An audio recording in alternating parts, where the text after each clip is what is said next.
undergarments, but natural, it's possible to show the cleavage, and it's perfectly fine because the clothes worn under the other clothes.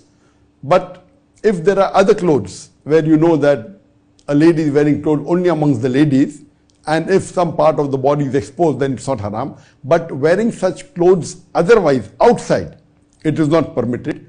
So depending upon the clothes, that if you know that you are stitching clothes for ladies who are going to wear an abaya on top of that, then it's perfectly fine. But if you know that you are stitching designer clothes and people wear these clothes, not wearing clothes, not wearing a coat over it or wearing an abaya over it, and if you're aware of it, stitching such clothes is not permitted. Because Allah says in the Quran, in Surah Ma'idah, chapter number 5, verse number 2, that help one another in righteousness and taqwa.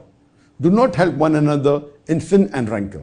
So if you're making clothes which you're aware that ladies would be wearing for parties and exposing the body and would be involved in things which are haram, then it is not correct to stitch such clothes. But if you know these clothes are worn at home, it's not worn, the ladies are not going to wear it in front of the non-mahram. There are some Muslim countries where people wear abaya.